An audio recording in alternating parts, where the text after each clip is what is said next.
kauniyah dan sunnah syar'iyah. Secara kauniyah, segala sesuatu mengalami perubahan dengan secara berangsur-angsur. Ya, baik malam dan siang saja, matahari terbit, bulan, bagaimana? Berangsur-angsur. Gak ada yang berubah total itu. Demikian pula tingkah manusia, mesti kita bersabar dalam berubahnya.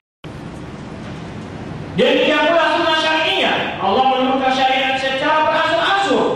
Ya, di antara Nabi ada 100 tahun bahkan lebih, ya, atau ada seperti Nabi Nuh 950 tahun. Bersabar dalam hasil, ya, sabar dalam menghadapi tantangan. Dan banyak sekali di sini kita berikan contoh-contohnya. Silakan nanti untuk dijabarkan dan ditelaah di rumah membaca makalah ini. Kemudian, ya,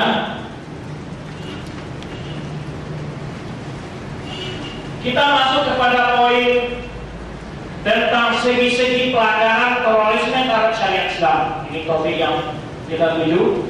Kenapa terorisme dikecam? Ya, mari kita lihat apa saja bentuk-bentuk ketentuan syariat yang telah dilanggar oleh mereka. Pelanggaran pertama adalah pengkafiran terhadap kaum muslimin. Mendahului ulama di dalam berfatwa.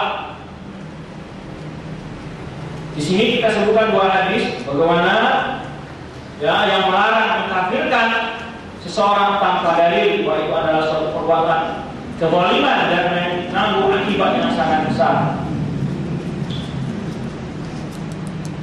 Aksi-aksi teror yang terjadi didukung oleh doktrin-doktrin sesat yang diatasnamakan kepada ayat, yang ditanamkan kepada para pelaku teror, didukung oleh doktrin sesat yang ditanamkan kepada pelaku teror. Bahkan, ya, ini kita bicara bukan aksi teroris secara nasional negara kita saja, di luar negeri, untuk membuktikan seseorang itu benar-benar telah wanitanya benar dengan mereka, itu yang pertama disuruh dibunuh oleh pimpinannya teroris ini, orang tuanya. Itu untuk mengetes apakah dia ini sebagai jasus atau tidak. Ya, itu dites oleh mereka. Kedisiplinan mereka. Pertama disuruh membunuh orang tua. Kalau begitu berarti dia benar-benar apa? Benar-benar mengikuti ajaran mereka, pemahaman mereka. Berbahaya sekali. Dan mereka mendoktrin orang di luar kelompok mereka itu adalah telah kafir. Alasan kenapa? Karena mereka rela dengan hukum tauhid, kata mereka. Orang yang rela dengan kekufuran adalah kafir. Enak saja langsung baca hukum ini. Dengan mudah mengkafirkan, ya, orang lain dengan situ, sehingga mereka tidak segan membunuh orang-orang muslim. Ya, menurut mereka karena murtad.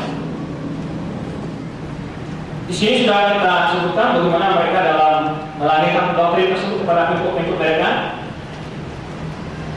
Kita di sini katakan memang tidak kita pungkiri ada hal-hal yang bisa mengeluarkan seseorang dari Islam itu benar ada. Akan tetapi kode etik dan syarat-syarat serta hal-hal yang menghambat dijatuhkannya vonis kafir kepada seseorang, hal ini tidak pernah luput dari kupasan para ulama bahwa semuanya memiliki syarat dan atau hambatan-hambatan seseorang itu divonis menjadi kafir. Walaupun dia tidak hanya berbuat kekufuran, belum saat itu bisa dikatakan dia telah kafir kecuali telah lengkap syarat-syaratnya dan terhindarnya dia dari hal-hal yang menghambat untuk dikatakan. Ini dibahas dalam kitab Aqidah Ahlussunnah wal Jamaah. Ya. Dan kemudian siapa pula yang berhak menjatuhkan vonis kafir kepada seseorang yang berbuat sebuah perbuatan kufur? Nah, ada hal-hal yang perlu kita benarkah perbuatan itu dikafirkan oleh Al-Quran dan Sunnah? Ini ada dalil yang nyata, bukan hal-hal istiadah. Yang kedua, siapa yang menghukum seorang itu kafir? Siapa? Apakah guru-guru ngaji, ustaz-ustaz kendari? Tidak, adalah qadhi, ulama yang terpercaya dalam ilmunya, bukan orang-orang baru ngaji. Ini kengawuran mereka dalam masalah doktrin kekafiran. Seenaknya saja. Ya, baru belajar Jadi sudah kita katakan, ulama harus menjamaah memiliki kode etik yang sangat teliti dalam bisa menentukan kafir pada seorang ini. Ada syarat-syaratnya, ada ketentuan-ketentuannya. Yang paling pertama adalah apakah perbuatan itu dihukum kafir dalam agama atau bukan. Jika dalam masalah ijtihadiyah itu tidak boleh ada kekafiran. Jadi ada nas qat'i, nas yang jelas. Ya. Dan kemudian siapa yang menghukum itu? Apakah setiap orang melihat orang melakukan kufur lalu dia sendiri kafir? Tidak. Harus dibawa ke pengadilan secara jelas, bukan hukum dengan seenaknya. Yang melaksanakan koalisi itu adalah ulama-ulama terpercaya dalam ilmu hukum. Dan ini sudah kita sebutkan dari di sini ada dua hadis. Di antara hadisnya adalah man da'a rajulan bil kufri aw qala Allah, ya. Wa laysa kadzalika illa ha'alai. Siapa yang mengatakan seorang guru orang kafir, orang lain, orang seorang muslim memanggil orang kali yang lain dengan ucapan kufur, umpamanya ya kafir atau lainnya Allah. Jika tidak seperti itu hakikatnya orang yang dituduh itu, maka ucapan itu kembali kepadanya. Ya. Ini kita sebutkan dua hadis ini, kita hanya meringkas saja pembahasan ini. Kemudian di sini sengaja kami mungkin ungkapan Syekh Muhammad bin Abdul Wahab yang dituduhkan bahwa beliau mengkafirkan kaum muslimin. Di sini beliau berkata dalam risalah beliau, ini bisa dilihat dalam kitab kumpulan surat-surat pribadi beliau. Ini batang terhadap isu yang disebar di waktu beliau masih hidup. Beliau berkata, saya tidak mengkafirkan seorang pun dari kalangan muslim yang melakukan dosa dan tidak pernah mengeluarkan mereka dari lingkaran Islam. Ya.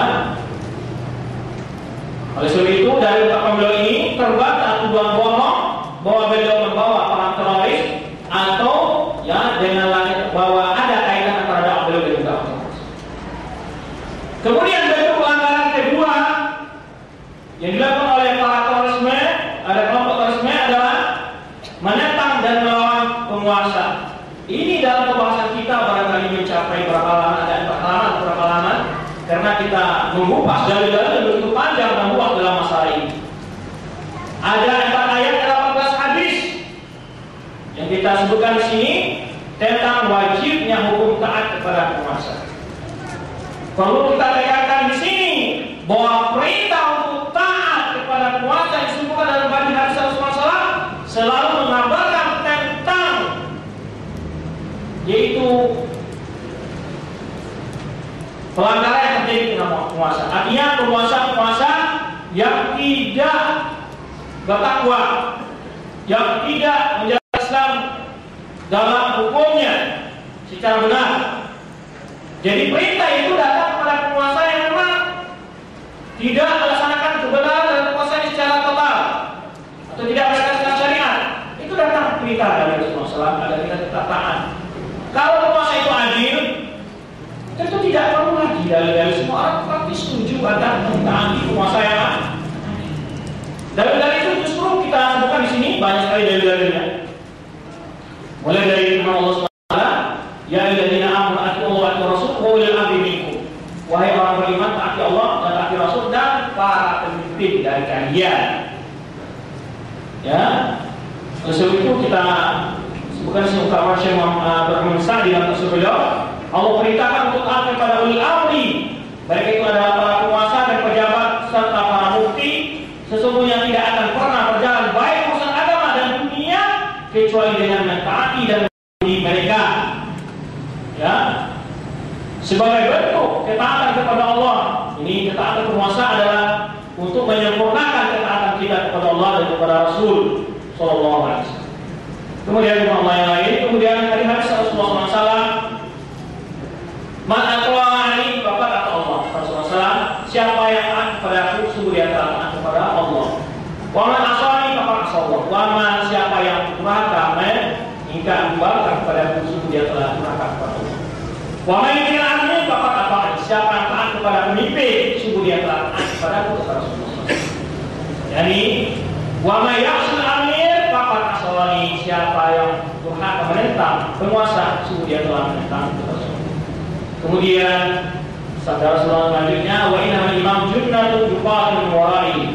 Pemimpin itu adalah ini perisai yang kita berperang di belakangnya. Artinya apa? Bukan kita yang menentukan sekarang kita berperang, tapi ketentuan itu adalah di tangan penguasa. Ini akan kita sebutkan nanti dalam penyimpangan lain, yaitu tentang pelanggaran dalam kode jihad yang dilakukan oleh para kelompok terorisme. Demikian pula wasiat Rasulullah SAW kepada para sahabat, seperti dalam hadis Persia, Rabi bin Sariyah, yang mana konteks sekali Rasul mengatakan, ketika Rasul mengatakan Ausina ya Rasulullah, ini seorang nasihat seperti saat, berilah kami nasihat, kata sahabat. Dan antara nasihat Rasulullah SAW adalah yaitu fa'inna wa yashmikum pasal 8 katiyo. Sesungguhnya orang yang hidup di antara kalian nanti, artinya setelah Rasulullah SAW umur panjang, ya, kata Rasulullah, usikum bitaqwallah, aku wasiatkan kalian untuk bertakwa kepada Allah, wassa'i wa ta'ah, dengar dan patuh kepada pemimpin, wa in abdan habasyiyah, walaupun dia dari keturunan orang Habsyi, walaupun tidak dari keturunan orang yang terhormat, tapi dia tetap wajib ditaati. Artinya tidak terpenuhi syarat-syarat seorang imam, seorang pemimpin. Karena seorang syarat di antaranya adalah apa? Yaitu dia kalau seandainya memungkinkan dari kaum Quraisy. Tapi jika tidak, jika dia dari kaum Quraisy dan tidak dari kaum Quraisy, dari bangsa lain, suku lain, jika dia sudah menjadi pemimpin, wajib taat wa'id abdan habasyiyah. Sekaligus dia itu adalah seorang budak Habsyi. Kejelasan yang begitu kuat ketika Rasulullah. Kemudian banyak sekali dari hadis ini kita sebutkan. Kita ambil poin-poin yang memang sangat tegas sekali, ya, di sini. Di antara seperti hadis Rasulullah SAW, alaika sama wa ta'ah fi usrika wa yusrika wa masyarika wa makrahika wa asratun alaik. Kata Rasulullah SAW, engkau wajib mendengar dan patuh di waktu sulit dan waktu lama, di waktu senang dan di waktu tidak suka, sekalipun penguasa itu memonopoli harta negara di atas engkau. Ini nasihat sangat tegas diberikan oleh Rasulullah SAW. Dalam hadis yang terdapat perintah untuk tetap taat kepada penguasa dalam segala kondisi, sekalipun dia memakan harta negara secara berlebihan. Wa ataratun alaik, kata Rasulullah SAW. Hadis riwayat Imam Muslim. Hadis lain adalah di sini Imam Nawawi dan juga perhatian Imam Nawawi kita tadi untuk punya waktu karena pembahasan kita masih panjang. Imam Nawawi mengatakan di sini bahwa wajibnya taat kepada para pemimpin, ya, walaupun walaupun mereka itu mengkhususkan dirinya atau keluarganya atau kelompoknya dalam apa kesenangan dunia, ya, walau yusirukum haqakum, dan dia penguasa ini tidak mau memberikan hak kepada memberikan hak kita, tidak memberikan kewajiban. Wahai hadis, kata Imam Nawawi, ini ada hadis ini karena hadis senang taat kepada penguasa ini dalam Sahih Muslim itu belum memberikan pembahasan khusus dengan nama Kitabul Imarah, kemudian disyaratkan oleh Imam Nawawi. Hadis-hadis yang memotivasi, yang mendorong kita, memberitakan kita untuk tetap mendengarkan patuh kepada dalam segala kondisi adalah sebab apa sebabnya kata Imam Nawawi adalah istima'ul kalimatul muslimin, untuk kaum muslimin tetap bersatu. Faedah khilaf, karena berpecah belah, sababun fasadi ahwalihim, akan membawa kehancuran dalam kondisi mereka. Fi dinihim wa dunyahum, kehancuran itu baik